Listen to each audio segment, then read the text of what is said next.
இப்போ இதை குலுக்கிவிட்டு தட்டை போட்டு மூடி வச்சிடலாம், 2 நாள் ஊறட்டும். இப்போ பாருங்கள், உப்பு போட்டு நல்லா குலுக்கியாச்சு. இந்த மாதிரி நல்லா அடி இது மேல்தமாக குலுக்கி விட்டுக்கோங்க. அப்போ தான் உப்பு வந்து நல்லா கரைஞ்சிட்டு மாவோடு சூப்பராக ஊறி வரும். தட்டை போட்டு மூடி வச்சிடலாம், ஒரு 2 நாள் ஊறட்டும் உப்பில். அப்போ தான் மாவோடு சூப்பராக இருக்கும்.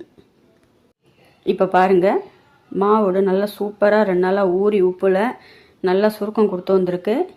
இப்போ வந்து நம்ம மஞ்சள் பொடி வந்து ஒரு 4 டேபிள் ஸ்பூன் சேர்த்துக்கலாம்.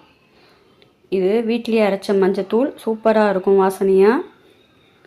இந்த மஞ்சள் பொடியை போட்டுட்டு நல்லா குலுக்கி விட்டுடலாம். அதுக்கப்புறம் வந்து நம்ம காரம் இதெல்லாம் சேர்த்துக்கலாம். இப்போ பாருங்கள், மஞ்சள் பொடியை போட்டு நல்லா குலுக்கி விட்டாச்சு. இப்போ வந்து இந்த 6 கிலோ மாவோடுக்கு வந்து நான் வந்து ஒரு 1/4 கிலோ கடுகு எடுத்து நல்லா வெயிலில் காய வச்சு நல்லா மிக்ஸி ஜாரில் சேர்த்து நல்லா பொடி பண்ணி வச்சுருக்கேன்.